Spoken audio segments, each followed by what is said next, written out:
गांधी जी, संक्षेप में मैं अपनी बात रखूंगा। हमारे सभी महागठबंधन के वरिष्ठ नेतागण आ चुके हैं। मैं एक बात ही कहना चाहूंगा कि कल ही जैसे मैंने यात्रा में कहा, अगर आप गठबंधन को समझना चाहते हो, एक लाइन में समझा जा सकता है, नफरत के बाजार में मोहब्बत की दुकान खोलते हैं हम।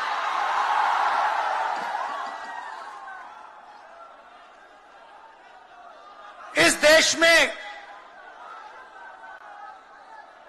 नफरत क्यों फैल रही है? यह नफरत का देश नहीं है, आप सब जानते हो।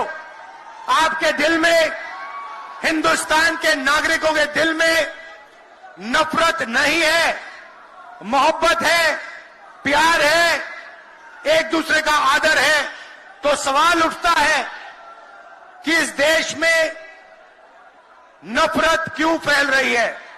भाई और बहनों, नफरत का सबसे बड़ा कारण देश में अन्याय है। अन्याय, युवाओं के खिलाफ अन्याय, आप सबके खिलाफ अन्याय, किसानों के खिलाफ अन्याय, सामाजिक अन्याय, आर्थिक अन्याय। प्रधानमंत्री जी 2-3 बड़े अरबपतियों के लिए काम करते हैं, 2-3 लोगों के लिए काम करते हैं। उनका 16 लाख करोड़ रुपया प्रधानमंत्री ने पिछले 10 सालों में माफ किया है। मैं आपसे पूछना चाहता हूं, उन्होंने हिंदुस्तान के किसान का कितना कर्जा माफ किया? हिंदुस्तान के मजदूरों का कितना कर्जा माफ किया? इसीलिए देश में नफरत फैल रही है। देश में जब भी बदलाव आता है, वो बिहार में तूफान शुरू होता है। यहां से तूफान बाकी प्रदेशों में जाता है। ये बिहार जो है देश की राजनीति का नर्व सेंटर है, यहां से ही शुरुआत होती है। 40 साल से सबसे ज्यादा बेरोजगारी आज हिंदुस्तान में है। क्यों?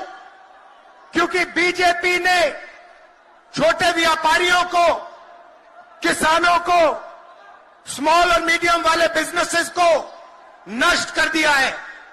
एक तरफ नोटबंदी की, दूसरी तरफ जीएसटी लागू की। नतीजा यह हुआ, जो लोग इस देश को रोजगार देते हैं, छोटे बिजनेस वाले, स्मॉल और मीडियम बिजनेस वाले, उन सब का काम बंद हो गया। जहां भी देखो बड़े बड़े उद्योगपतियों की मोनोपोली बन रही है। एक उद्योगपति के हाथ में हिंदुस्तान के सारे पोर्ट, एयरपोर्ट, इंफ्रास्ट्रक्चर, डिफेंस की इंडस्ट्री, सारी की सारी नरेंद्र मोदी जी ने एक उद्योगपति को पकड़ा दी। आप लोगों के लिए इस देश में कुछ नहीं बचा है।